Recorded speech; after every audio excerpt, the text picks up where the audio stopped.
Hello. నమస్తే. నేను మీ RJ Aishwarya. ఈరోజు మనతో ప్రముఖ డాక్టర్, పీడియాట్రిషియన్ డాక్టర్ రుద్రభట్ల రఘువంశి గారున్నారు. వర్షాకాలం వచ్చిందంటే తల్లిదండ్రులకి ఒక టెన్షన్ అనమాట. పిల్లల హెల్త్ మీద చాలా ప్రభావం పడుతుంది. ఈ వర్షాకాలంలో ఎలాంటి ప్రికాషన్స్ తీసుకోవాలి?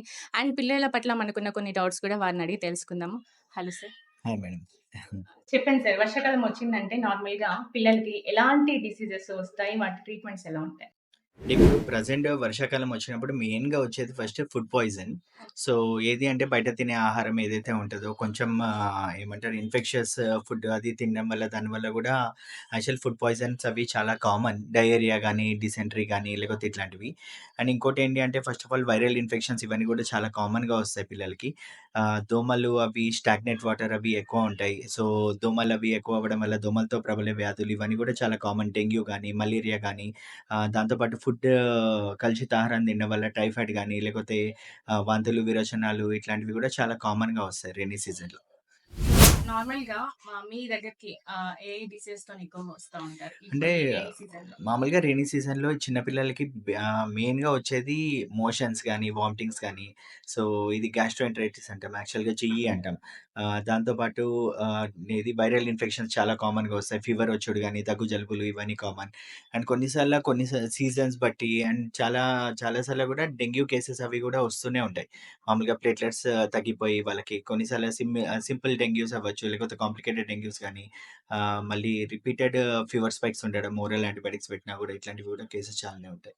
సరే. నార్మల్‌గా ఇప్పుడు పిల్లలకి ఇమ్యూనిటీ పెంచాలంటే ఎలాంటి ఫుడ్ తీసుకోవాలి? మామూలుగా మన బాడీ ఇమ్యూనిటీ అనేది మన న్యూట్రిషనల్ స్టేటస్ మీద డిపెండ్ అయ్యి ఉంటది. అండ్ మన శరీర తత్వం మీద కూడా డిపెండ్ అయ్యి ఉంటది. So, minimum first of all మనం చేయాల్సింది ఏంటి అంటే న్యూట్రిషనల్ ఫుడ్ అయితే 100% తీసుకోవడమే. మన ఆహారపు అలవాట్లు ఏవైతే ఉంటాయో అవి 100% కొంచెం బెటర్‌గా ఉండాలి. హిమోగ్లోబిన్ గాని, లేకపోతే కాల్షియం లెవెల్స్ గాని ఇవన్నీ కూడా కరెక్ట్‌గా ఉన్నాయా? లేదా? అవన్నీ ఒకటి చూసుకోవాల్సొస్తది. ప్లస్ ఇంకోటి ఏవైతే మన లైఫ్ స్టైల్ ఉంటదో లైఫ్ స్టైల్ మోడిఫికేషన్ 100%.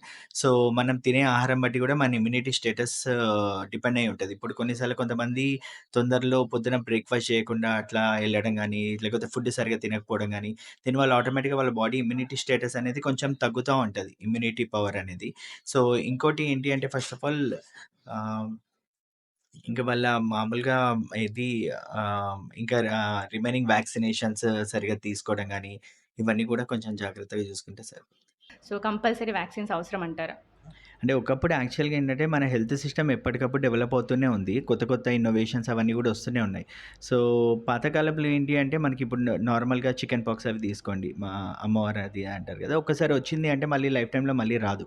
సో, ఎందుకు అంటే న్యాచురల్‌గా వాళ్ళకి ఏదైతే వస్తదో దానివల్ల ఇమ్యూనిటీ వస్తదని. సో, మనకి వ్యాక్సిన్స్ కాన్సెప్ట్ ఏంటి అంటే, మనకి ఏదైతే న్యాచురల్‌గా మామూలుగా అంటే పాతకాల పద్ధతిలో ఏవైతే వాళ్ళకి వచ్చి తగ్గిన తర్వాత ఆటోమేటిక్‌గా ఇమ్యూనిటీ వస్తదో, సో, సేమ్ అదే ఇమ్యూనిటీని మనం ఆర్టిఫిషియల్‌గా వ్యాక్సిన్స్ ద్వారా ఇస్తున్నాం.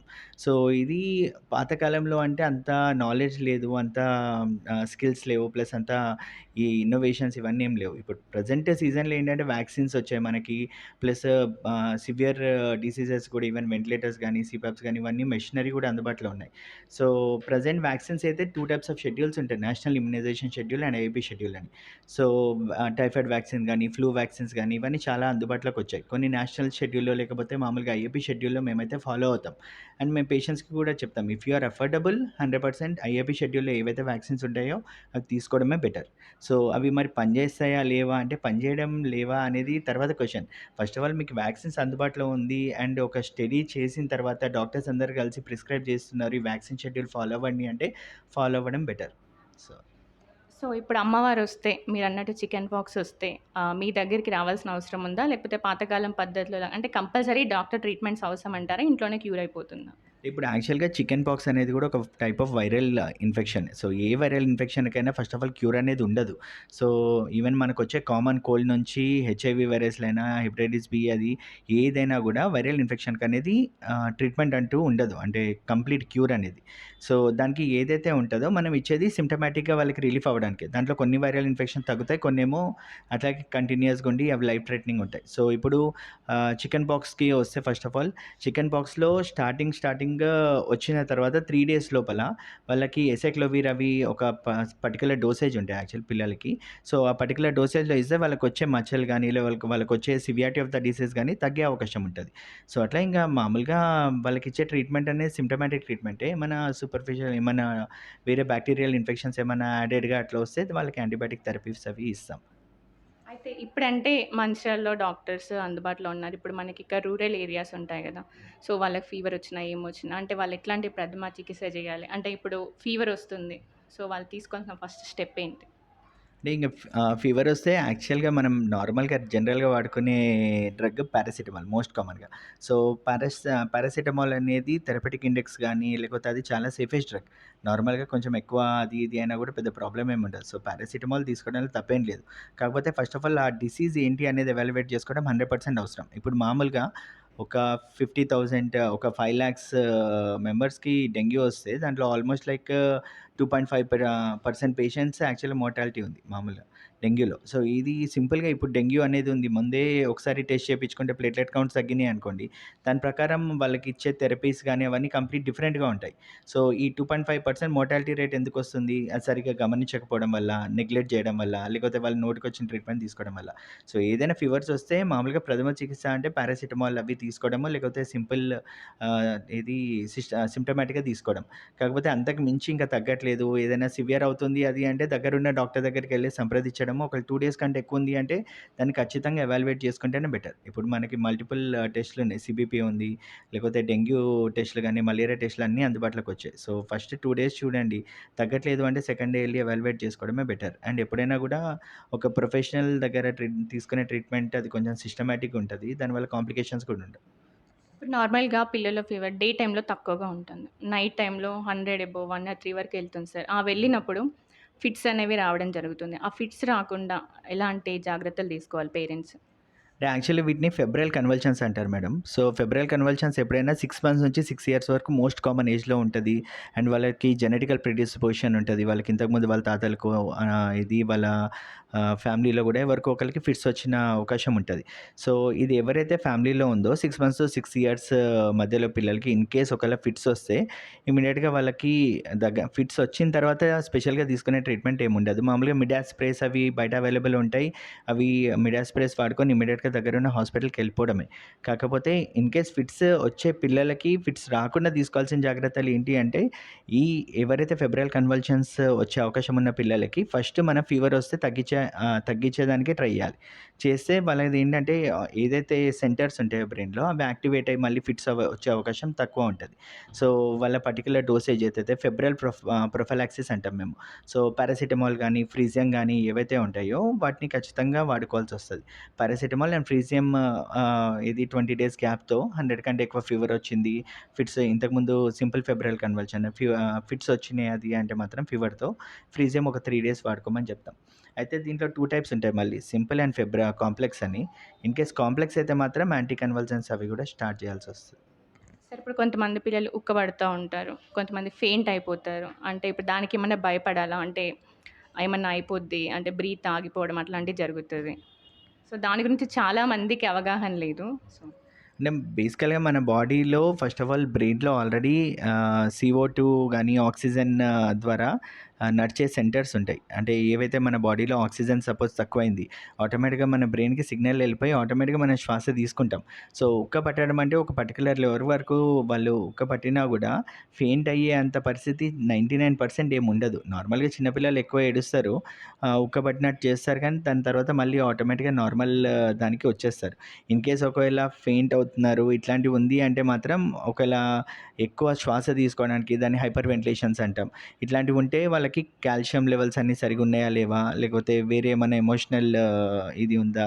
అవొకటి మాత్రం చూసుకోవాల్సొస్తది. Jaundice sir. పుట్టిన పిల్లలకి చాలా మందికి 10 మెంబర్స్‌లో 5, 6 మెంబర్స్ వరకి జాండీస్ ఉంటుంది.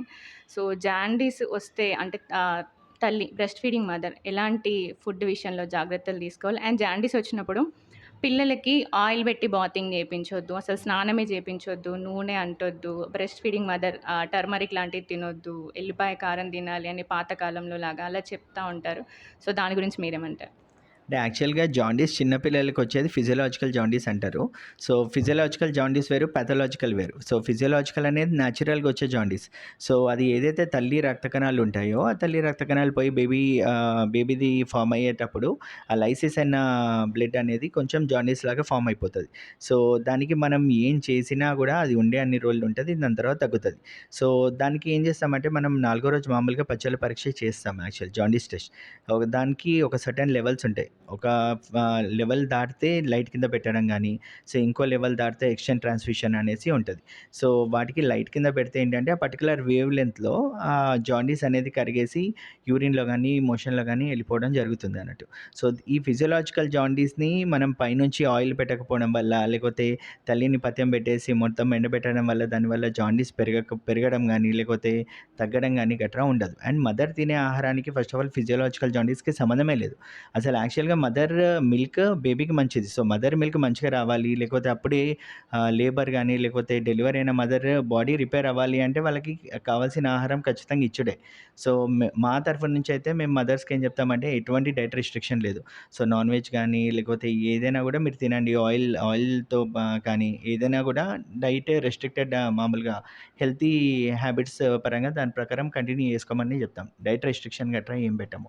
అండ్ బేబీకి పైనుంచి ఆయిల్ పెట్టడం వల్ల జాండీస్ పెరుగుతదనేసి ఇట్లాంటివి గూడా కొన్ని మిత్స్ ఉంటాయి ఊర్లల్లో. సో, అట్లాంటిది ఏం లేదండి. 100% మీరు మామూలుగా నార్మల్ బేబీకి ఏదైతే చేస్తారో దాని ప్రకారం చేసేసుకోవచ్చు. ఆయిల్ పెట్టడం గానీ, మసాజ్ చేయడం గానీ అన్నీ చేయొచ్చు. ఇప్పుడు నార్మల్‌గా పిల్లల్లో 1 ఇయర్ లోపు, 2 ఇయర్స్ లోపు 1 ఇయర్ లోపు బేబీస్‌కి ఎక్కువగా గ్యాస్ ఫార్మ్ అవుతా ఉంటది. అంటే దానికేమన్నా సిరప్ వాడాలా? లేకపోతే నేచురల్‌గానే క్యూర్ అవుతుందా సార్? మామూలుగా గ్యాస్ ఫార్మ్ అవ్వడం ఏంటి అంటే, పాలు తాగిచ్చేటప్పుడు ఏంటంటే, కొంచెం గాలిని గూడా బేబీ తీసుకుంటది లోపల. సో, నార్మల్లీ అయితే అదే గ్యాస్ ఉంటది. సో, దాని కోసం అనేసి మనం వాళ్ళ మదర్స్‌కి ఏం చెప్తామంటే, ప్రతి 2 అవర్స్‌కోసారి పాలిచ్చిన తర్వాత మీదేసుకొని 20 మినిట్స్ బర్పింగ్ చేయండి అని. బర్పింగ్ చేస్తే ఏంటి అంటే, లోపలున్న గ్యాస్ ఏదైతే ఉంటదో స్లోగా బర్ప్‌లాగా అట్లా బబుల్స్‌లాగా బయటకొచ్చేసి బర్ప్‌లాగా ఎళ్ళిపోతుంది. సో, ఒకవేళ అది చేసిన తర్వాత కూడా అప్పుడప్పుడు బేబీస్ కాళ్ళు తన్నుకుంటూ ఏడుస్తున్నారు. తల్లిపాలు అసలు తాగట్లేదు అది అంటే, అప్పుడు అది కడుపులో నొప్పి. కడుపులో నొప్పైతే మనం కడుపులో నొప్పి సిరప్స్ అవి రాసిస్తాం గదా! అవి ఏసి పాలిచ్చి మీదేసుకొని కొడితే అయిపోద్ది. సో, మామూలుగా ఇంకా ఏడిస్తే మాత్రం కడుపులో నొప్పి అనిపిస్తే మాత్రం కడుపులో నొప్పి డ్రాప్స్ అవి ఏస్తే సరిపోద్ది. ఇంక పాతకాలంలో అవి కొన్ని వుడ్‌వర్డ్స్ అని ఇట్లా అని ఇస్తారు. కానీ ఇప్పుడు ప్రెజెంట్ జనరేషన్ డాక్టర్స్ అయితే ఎవ్వరు గూడా ఏం సజెస్ట్ చేయట్లేదు. ఎందుకంటే న్యాచురల్‌గా ఏదైతే ఫార్మ్ అయితదో అది న్యాచురల్‌గానే నార్మల్ అయిపోతది. దానికేం పెద్ద ఏసి మనం పైనుంచి యాంటాసిడ్స్ అవి ఇవి ఏయాల్సిన అవసరం కూడా లేదు. సార్ ఇప్పుడు ఫుడ్ బేబీస్‌కి ఎప్పటినుంచి స్టార్ట్ జేయాలి? అంటే అన్నప్రాసన అయిన వెంటనే స్టార్ట్ జేయాలా? అంటే కొంతమంది కొన్ని డౌట్స్ ఉంటాయి. కొంతమంది వాటర్ ఇవ్వొద్దు అంటారు 6 మంత్స్ వరకి. అది నిజమేనా? యాక్చువల్‌గా న్యూబార్న్ బేబీస్‌కి 6 మంత్స్ వరకు ఎక్స్‌క్లూసివ్ బ్రెస్ట్ ఫీడింగ్. సో, వాళ్ళకి ఓన్లీ తల్లిపాలు సరిపోతాయి. ఇన్‌కేస్ తల్లిపాలు రావట్లేదు అంటే తల్లిపాల సేమ్ కాంపోజిషన్‌లో మనకి బయట చాలా డబ్బా పాలు అవి దొరుకుతున్నాయి. ఒకవేళ తల్లిపాలు రాని పక్షంలో డబ్బా పాలైనా తాగిస్తే బెటర్. సో, 6 మంత్స్ వరకైతే మేము 100% ఎక్స్‌క్లూసివ్ బ్రెస్ట్ ఫీడింగ్ అని చెప్తాం. 6 మంత్స్ తర్వాత మనం నార్మల్‌గా అన్నప్రాసన చేస్తాం కదా! 6 మంత్స్, 6 డేస్‌కి అట్లైనా లేకపోతే నార్మల్ 6 మంత్స్ తర్వాత సాలిడ్స్ అవి స్టార్ట్ చేయొచ్చు. సో, సాలిడ్స్‌లో కూడా చాలా మటుకు బయట దొరికే అవి మేము ఎక్కువ అయితే సజెస్ట్ చేయము. ఏదైనా కూడా నేచురల్‌గా ఇంట్లో ఉగ్గులాగా అవి చేసుకుంటే బెటర్. ఉగ్గులాగా ఫస్ట్ ఇనీషియల్‌గా అయితే కొంచెం లిక్విడ్ ఫార్మ్‌లో చేసేసి మెల్లమెల్లగా సెమీ సాలిడ్ లాగా తర్వాత స్లోగా సాలిడ్స్‌కి దానికి షిఫ్ట్ చేయొచ్చు. అంటే ఇప్పుడు వర్షాకాలంలో అంటే ఇప్పుడు ఈ వర్షాకాలానికి 6 మంత్స్ బేబీస్ కంప్లీట్ అయినాయి. అయినప్పుడు బనానా లాంటి ఫ్రూట్స్ లాంటివి ఇంట్రొడ్యూస్ చేయొచ్చా? అంటే ఏమన్నా తేమ చేరుద్ది, జలుబు చేస్తది, నంజు ఫార్మ్ అవుద్ది అంటారు గదా! అంటే యాక్చువల్‌గా ఏంటంటే ఇదొక మిత్ ఉంటది ఊర్లల్లో. బనానా తిన్నా, పెరుగు తిన్నా నంజు ఫార్మ్ అయిపోతది. వాళ్ళకి మొత్తం న్యూమోనియా వస్తది అనేసి. ఎవరికైనా మామూలుగా పిల్లలకి కూడా చిన్న పిల్లలకి ఇట్లాంటివి వీనింగ్ అప్పుడు 6 మంత్స్ స్టార్ట్ అయిన తర్వాత ఇట్లాంటియి తినిపియరు. బనానా గానీ, లేకపోతే ఈ పెరుగు గానీ ఇట్లాంటివి. అట్లాంటిది ఏం లేదండి. దీనికి సంబంధమే లేదసలు. బనానా అనేది నేచురల్ ఫ్రూట్. దాంట్లో ఇది ఆహ్, హై ఎనర్జీ డైట్ మళ్ళీ దాంట్లో లాక్సేటివ్ గూడా ఉంటది. మలబద్ధకాలు గట్రా లేకుండా ఉంటాయి పిల్లలకి. మళ్ళీ చాలా మటుకు మనం రెగ్యులర్‌గా వాడుకునే ఫ్రూట్స్ గూడా బనానానే. సో, బనానా వాడడం వల్ల ఏదో నంజొస్తది అనేది మిత్. అండ్ మళ్ళీ మోరోవర్ ఏంటంటే 6 మంత్స్ దాటిన తర్వాత ఏవైతే పిల్లలకి మనం రెగ్యులర్‌గా ఫుడ్స్ ఇస్తామో, ఆ ఫుడ్ ఏ న్యాచురల్ ఫుడ్ వల్ల ఏమీ రాదు. అన్ని ఫుడ్స్ ఏది రిస్ట్రిక్షన్ లేకుండా ఇచ్చేయొచ్చు. సార్ అంటే ఇప్పుడు కొంతమంది పిల్లలు 9 మంత్స్‌కి నడుస్తారు. కొంతమంది ఆ 1 ఇయర్ తర్వాత నడుస్తారు. కొంతమందికి 1 ½ ఇయర్ అయినా నడక రాదు. అంటే అప్పుడు ట్రీట్‌మెంట్‌కి వెళ్ళాలా? లేకపోతే వెయిట్ జేయాలా? అంటే ఇప్పుడు వీటిలల్లో కొన్ని ఏంటి అంటే డిలేడ్ మైల్‌స్టోన్స్ అంటాం. సో, మామూలుగా మైల్‌స్టోన్స్ మోటార్ అని, సెన్సరీ అనేసి ఇలా 4 టైప్స్ ఆఫ్ మైల్‌స్టోన్స్ అవి డివైడ్ చేశాం. సో, ఈ మైల్‌స్టోన్స్‌లో యాక్చువల్‌గా డెవలప్‌మెంట్ కోషెంట్ అనేసి ఇలా గూడా ఉంటది. సో, ఒక సర్టెన్ ఏజ్, ఒక సర్టెన్ డిలే ఉన్నంత వరకు వెల్ అండ్ గుడ్. అది దాటిన తర్వాత 100% మనం ట్రైనింగ్‌కైనా, దానికి మరి ఏమైనా ప్రాబ్లమ్ ఉందా అనేది పక్కా 100% ఒక పీడియాట్రిషియన్‌కి చూపెట్టుకోవడము. అట్లాగే డెవలప్‌మెంటల్ పీడియాట్రిషియన్స్ అని ఇప్పుడు కొత్తగా బ్రాంచ్ అది గూడా వచ్చింది. సో, వాళ్ళు గూడా చూసేసి ఏదైనా ప్రాబ్లమ్ ఉంది అంటే మదర్స్‌కి గానీ, వాళ్ళ ఫ్యామిలీకి గానీ ఎక్స్‌ప్లెయిన్ జేయడం గానీ, దానికి రెమెడీస్ గానీ చెప్పడం జరుగుతుంది. సో, ఈ మోస్ట్ కామన్‌గా డిలే అయ్యే మైల్‌స్టోన్స్ స్పీచ్ మైల్‌స్టోన్స్ యాక్చువల్‌గా. Language milestones. సో, ఇప్పుడు సపోజ్ వేరే బాబు అనర్గళంగా మాట్లాడేస్తున్నాడు. మా బాబు అమ్మ, నాన్న అనేసి కొంచెం కొంచెమే మాట్లాడుతున్నాడంటే మోస్ట్ కామన్‌గా ఏంటంటే డిలేడ్ మైల్‌స్టోన్స్ ఇట్లాంటి స్పీచ్ మైల్‌స్టోన్స్‌కి మనం ట్రైనింగ్ ఇవ్వడమే. సో, దానికోసం అనేసి స్పీచ్ థెరపీస్ అని, బిహేవియరల్ థెరపీస్ అని ఇట్లాంటివి కూడా చాలానే ఉన్నాయి. సో, ఒకవేళ అది ఎంతవరకు అంటే త తగ్గింది. ప్లస్ ఆ తగ్గిన దానికి మనం ఏమైనా ట్రైనింగ్ ఇవ్వచ్చా అనేది అసెస్‌మెంట్ చేసుకొని దాని ప్రకారం ఫాలో అయితే బెటర్. అంటే ఇప్పుడు మేము మీ దగ్గరకొస్తాం పిల్లల కోసము. ఒక 2, 3 డేస్ చూస్తాం ఫీవర్ రాకపోతే. ఫీవర్ తగ్గకపోతే మీ దగ్గరకొస్తాము. యాంటీబయాటిక్ రాసిస్తారు. కొంతమంది ఏం చేస్తారంటే వాళ్ళే స్వతహాగా ఒకవేళ 2 డేస్ తగ్గకపోతే సార్ దగ్గరికెళ్ళినా ఏం రాసిస్తారు? అదే యాంటీబయాటిక్ రాసిస్తారు. అది మేము కొనుక్కోలేమా? మేము వాడితే అయిపోతుంది గదా! ఎప్పుడెళ్ళినా ఇదే రాసిస్తారా? అండ్ నిజంగా వాళ్ళ స్వంత నిర్ణయం మీద అలా వాడొచ్చా? అంటే యాక్చువల్‌గా జ్వరాలు రకరకాలుగా ఉంటాయి. సో, యాంటీబయాటిక్స్ కూడా రకరకాలుగా ఉంటాయి. సో, ఒక్కో యాంటీబయాటిక్ యాక్చువల్‌గా ఒక్కో జ్వరానికి పనిచేస్తది. సో, కొంతమంది ఏం చేస్తారు నార్మల్‌గా ఇప్పుడు ఫస్ట్ డే మోషన్స్ అయితున్నాయి. మోషన్స్ అవుతున్నాయి అనంగానే వాళ్ళు బయట ఏదో డబుల్ డబుల్ కాంబినేషన్‌లో యాంటీబయాటిక్స్ మొత్తం వాడుకొని వచ్చేస్తారు. మొన్న మా దగ్గర రీసెంట్ పేషెంట్ ఏంటంటే 2 డేస్‌కి ఒక యాంటీబయాటిక్, ఇంకో 2 డేస్‌కి ఇంకో యాంటీబయాటిక్ వాడుకొని మొత్తం తగ్గకపోతే వచ్చారు. సో, యాంటీబయాటిక్స్ కూడా దానికి ఏది వాడాలి, ప్లస్ అది ఎంత టైం డ్యూరేషన్ వాడాలి అనేది కూడా ఒక పద్ధతి ప్రకారమే వాడాలి. ఇవాళ రేపు యాంటీబయాటిక్ రెసిస్టెన్స్ అనేది కూడా చాలా పెద్ద స్టడీ. ఇవాళ రేపు చాలా పెద్ద కన్సర్న్ డబ్ల్యూహెచ్ఓ వాళ్ళు కూడా చెప్తుంది. అంటే యాంటీబయాటిక్స్ మనం కష్టపడి కనుగొనే యాంటీబయాటిక్స్ పనిచేయట్లేదని. సో, మనం ఇట్లా ఎడాపెడా యూజ్ చేశామనుకోండి ఫస్ట్ ఆఫ్ ఆల్ రేపొద్దున వాళ్ళకి చాలా ఫ్యూచర్ ఉంటది. సో, యాంటీబయాటిక్స్ రెసిస్టెన్స్ వచ్చింది అంటే రేపొద్దున నిజంగా వాళ్ళకి యాంటీబయాటిక్స్ అవసరం ఉన్నప్పుడు అవి పనిచేయకుండా పోతాయి. సో, ఏదైనా గూడా కొన్ని వైరల్ ఇన్ఫెక్షన్స్‌కి 1, 2 డేస్ చూస్తాం గూడా మేము. మా దగ్గరికొచ్చిన పిల్లలకి ఫస్ట్ డేనే యాంటీబయాటిక్స్ రాయం. సో, ఏదైనా గూడా పక్కా 100% ప్రొఫెషనల్ కింద అడ్వైస్ తీసుకొని యాంటీబయాటిక్స్ వాడడమే ఉత్తమం. ఈ పారాసిటమాల్ అవి కావాలంటే మీరు స్టార్ట్ చేసుకుంటే స్టార్ట్ చేసుకోవచ్చు. పర్టిక్యులర్ డోసేజ్ అది మీకు తెలిస్తే. కాఫ్ అండ్ కోల్డ్ సిరప్ అయినా ఫైన్ గానీ యాంటీబయాటిక్స్ అయితే 100% ప్రొఫెషనల్ అడ్వైస్ మీదే. అంటే బేసిక్ సిరప్స్ వాడుకోవచ్చు. అంతేగాని యాంటీబయాటిక్స్ మాత్రం మీరు స్వంతగా తీసుకోకూడదంటారు. అండ్ మీరిప్పుడు 500 గ్రామ్స్ పుట్టిన బేబీని, 750 గ్రామ్స్ పుట్టిన బేబీని సో, దాని గురించి చాలా మందికి తెలీదు. ఒకసారి చెప్పండి? అంటే మా దగ్గరకి యాక్చువల్‌గా మా దగ్గర లెవెల్ 3 ఎన్ఐసీయూ ఉందండి. సో, సీపాప్స్ కానీ, వెంటిలేటర్స్ అవన్నీ అవైలబుల్ ఉంటాయనేసి లోకల్‌లో ఏదైనా హై రిస్క్ బేబీస్ అవి ఉన్నప్పుడు మేము డెలివరీస్‌కి మమ్మల్ని పిలుస్తూ ఉంటారు. సో, ఈ ప్రీటర్మ్ బేబీస్ అవి వచ్చినప్పుడు మెయిన్‌గా ఏంటంటే వాళ్ళకి లంగ్స్ మెచ్యురేషన్ ఉండడం గానీ, బ్రెయిన్ మెచ్యూర్ అవ్వడం గానీ, లేకపోతే లోపల జీఐటీ అంటే పేగులు మెచ్యూర్ అవ్వడం గానీ చాలా చాలా తక్కువుంటాయి. అంటే వాళ్ళ ఆహ్, ట ఇది మెచ్యూరిటీ లెవెల్స్ బట్టి. అంటే వాళ్ళ గెస్టేషన్ ఏజ్ బట్టి. సో, అట్లా ఒక 7 మంత్స్‌లో బేబీకి చాలా తక్కువుంటాయి. సో, ఒక 8 మంత్స్‌కి, 7 మంత్స్‌కి పుట్టిన బేబీస్‌లో ఇంకొంచెం డెవలప్డ్ అయ్యి ఉంటాయి. సో, ఆ లంగ్స్ మెచ్యూర్ అవ్వడానికి లంగ్స్ మెచ్యూర్ కాకపోవడాన్ని హైలైన్ మెంబ్రేన్ డిసీజ్ అంటాం. సో, అట్లా వాళ్ళకి పైనుంచి సర్ఫాక్టెంట్ థెరపీస్ అవి స్పెషల్ థెరపీస్ అవి ఇవ్వడం జరుగుద్ది. ప్లస్ గట్ మెచ్యూర్ అది సరిగ్గా కాకపోతే కొన్నిసార్లు నెక్రోటైజింగ్ ఎంటరోకొలైటిస్ అనేసి ఒకటి లోపల పుండవ్వడం అంటాం పేగులకి. పాలిచ్చేటప్పుడు పాలిచ్చే క్రమంలో అయితే. సో, ఈ ప్రీటర్మ్ బేబీస్ అనేది చాలా చాలా జాగ్రత్తగా చేయాల్సొస్తది. అండ్ ఇంకోటేంటంటే చాలా ఇంపార్టెంట్ పాయింట్ ఇవాళ రేపు అంటే ఎమర్జింగ్ అంటే అది చాలా పెద్ద టాపిక్ యాక్చువల్‌గా రెటినోపతి ఆఫ్ ప్రీమెచ్యూరిటీ అని ఆర్ఓపీ. సో, మనం చిన్న పిల్లల్ని ట్రీట్మెంట్ చేసి కాపాడడం ఒక ఎత్తు. అండ్ వాళ్ళ వినికిడి గానీ, లేకపోతే వాళ్ళ చూపు గానీ సరిగున్నాయా లేదా చూపెట్టడం ఒక ఎత్తు. సో, ఈ ప్రీటర్మ్ బేబీస్ ఎవరైతే పుట్టారో వాళ్ళని మొత్తం చేసిన తర్వాత వాళ్ళు ఖచ్చితంగా ఆర్ఓపీ చేపించుకోవాల్సిందే. 1 మంత్‌కి మామూలుగా 25 డేస్‌కి అని చెప్తాము. అట్లాగే 3 మంత్స్‌కి బేరా టెస్ట్ అంటే వినికిడి పరీక్ష చేయమని చెప్తాం. సో, రీసెంట్‌గా యాక్చువల్‌గా నాకు తెలిసిన వాళ్ళు గూడా ఒక బేబీ అంటే వాళ్ళకి సరిగ్గా అవగాహన లేక మేమెంత చెప్పినా గూడా వాళ్ళు వినకుండా చాలా డిలే చేస్తే వాళ్ళకి ఆర్ఓపీ డెవలప్ అయ్యి కంటికి సంబంధించిన ప్రాబ్లమ్ గూడా రావడం జరిగింది. సో, ఏంటి అంటే ప్రీటర్మ్ బేబీస్ చేయడం ఒక ఎత్తు ప్లస్ ఆర్ఓపీ అండ్ బెరా స్కానింగ్ ఇట్లాంటివి కూడా చూసుకోవడం ఒక ఎత్తు. ఈ వర్షాకాలంలో సీజనల్ వ్యాధులు రాకుండా ఎలాంటి జాగ్రత్తలు తీసుకోవాలి? లైక్ డెంగ్యూ, మలేరియా, టైఫాయిడ్ ఇట్లాంటివి రాకుండా ఎలాంటి జాగ్రత్తలు తీసుకోవాలి? మామూలుగా ఈ వర్షాకాలంలో మామూలుగా వచ్చే వ్యాధులు మెయిన్‌గా ఫుడ్, లేదు అంటే మామూలుగా మస్కిటో ద్వారా వచ్చే వ్యాధులే ఉంటాయి. అంటే టైఫాయిడ్ మలేరియా గానీ, లేకపోతే ఆహ్, ఇది డెంగ్యూ గానీ, ఇవన్నీ దోమకాటు ద్వారా వచ్చేవి. సో, మెయిన్‌గా మనం చేయాల్సింది ఏంటంటే, ఫస్ట్ ఆఫ్ ఆల్ మనం తినే ఆహారం సరిగ్గుందా లేదా చూసుకోవాలి.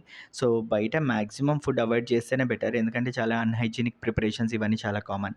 ప్లస్ ఇంట్లో గూడా ఖచ్చితంగా మనం చేతులు మంచిగా కడుక్కొని తినాలి. ప్లస్ మన యుటెన్సిల్స్ అంటే మనం వాడే ఏవైతే బౌల్‌లు అవి ఉంటాయో అవన్నీ కూడా నీట్‌గా క్లీన్ చేశారా లేదా ఇవన్నీ కూడా జాగ్రత్తగా చూసుకోవాలి. ప్లస్ మనం తాగే నీరు గాని ఖచ్చితంగా వేడి చేసి చల్లార్చిన వాటరే తాగడం బెటర్.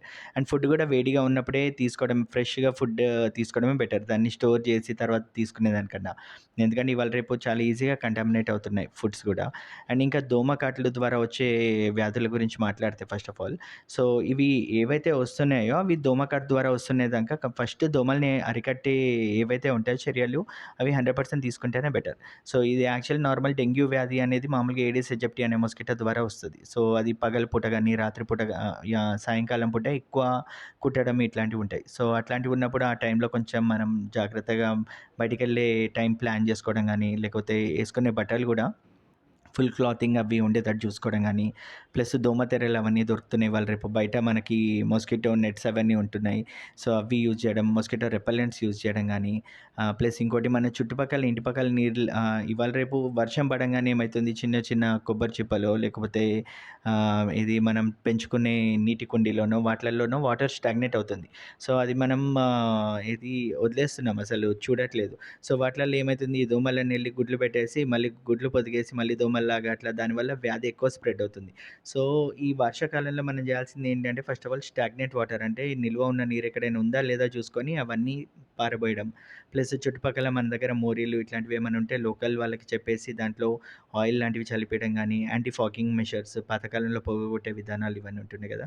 అవి లోకల్ అధికారులకు చెప్పేసి పోగొట్టే విధానాలు ఇవన్నీ చెప్పడం గానీ, ఇవన్నీ 100% మనం ఫాలో అవ్వాల్సిందే.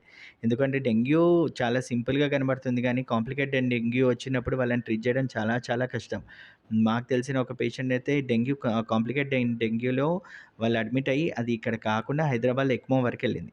సో, ఎక్మో అంటే చాలా పెద్ద ట్రీట్మెంట్, చాలా కాస్ట్ ట్రీట్మెంట్. సో, ఇంత కాస్ట్ పెట్టుకొని మనం ట్రీట్మెంట్ చేసుకునే బదులు దాన్ని ప్రివెన్షన్ చేసుడు బెటర్. సో సరే ఇప్పుడు ఫీవరొచ్చినప్పుడు ఇక్కడ గూడా అంటే ఎడ్యుకేటెడ్ పర్సన్స్ గూడా తడిగుడ్డతోని తుడవడము అట్లాంటియన్నీ చేస్తుంటారు. అది ఎంతవరకి కరెక్ట్? చేయొచ్చా?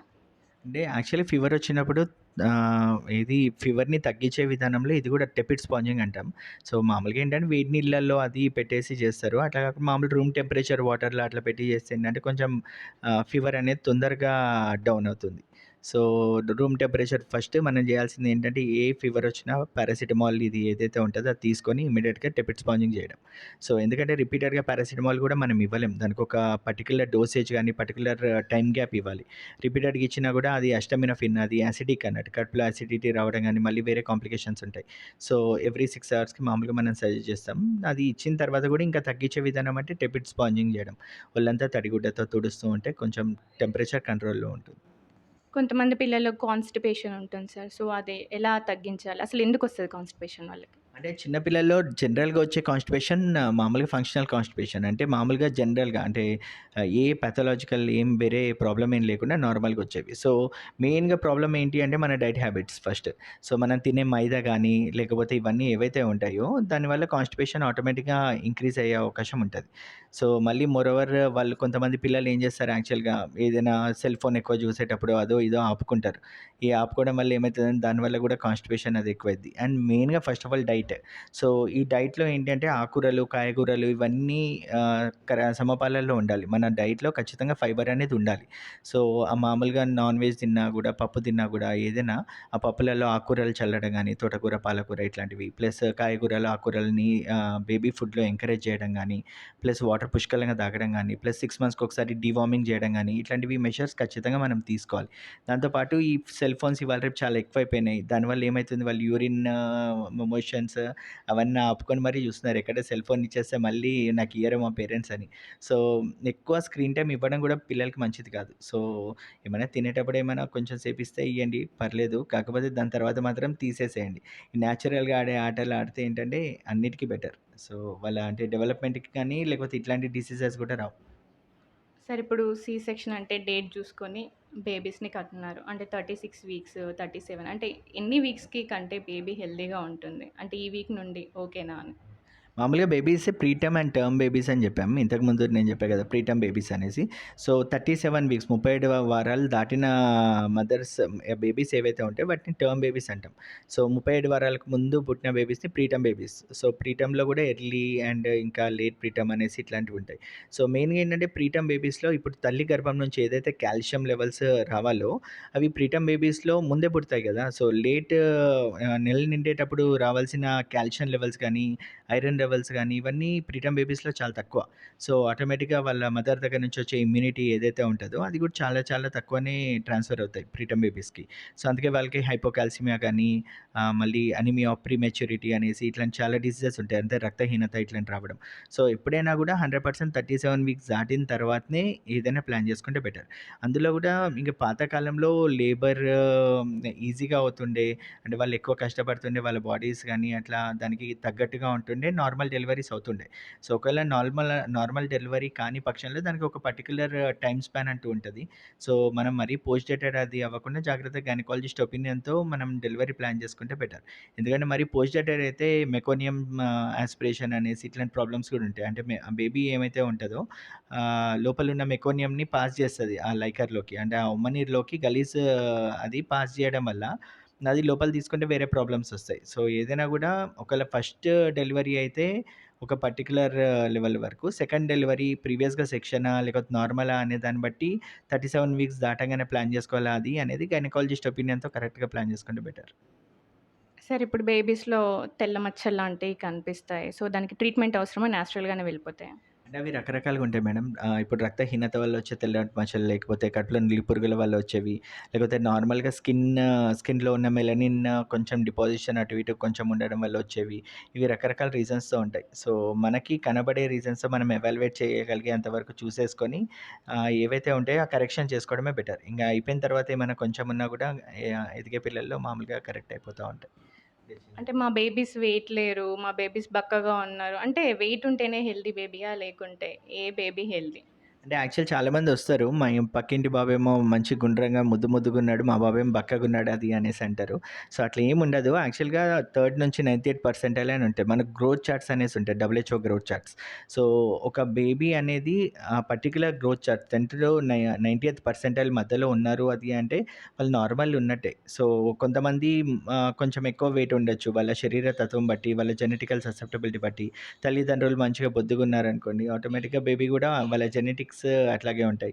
తల్లిదండ్రులు వెయిటర్స్ బక్కగా ఉన్నారు. ఆటోమేటిక్‌గా బాబు బక్కగానే ఉంటాడు. సో, మనం లాస్ట్‌కి చూసుకోవాల్సిందేంటంటే అల్టిమేట్ మన వెయిట్ ఆ పర్టిక్యులర్ ఏజ్ గ్యాప్‌కి కరెక్ట్‌గా ఉందా లేదా? మన హిమోగ్లోబిన్, కాల్షియం లెవెల్స్ మిగతాయంతా మనది న్యూట్రిషనల్ స్టేటస్ మంచిగుందా లేదా? ఇవి 2 బానే ఉన్నాయి అంటే ఆటోమేటిక్‌గా మనది గ్రోత్ గాని మిగతాయంతా బానే ఉంటాయి. అది ఓకే సార్. ఇప్పుడు వెయిట్ తక్కువగా ఉంటే పెంచుకోవడానికి ట్రై జేస్తారు. కొంతమంది బేబీస్ ఏజ్‌కి మించిన హైట్ ఉంటున్నారు. ఏజ్‌కి మించిన వెయిట్ ఉంటున్నారు. అంటే ఇప్పుడు ఫస్ట్ క్లాస్ పిల్లోడు ఫిఫ్త్, సిక్స్త్ క్లాస్ అంత బేబీ ఈ వెయిట్, హైట్ ఉంటే అది హెల్తీయేనా సార్?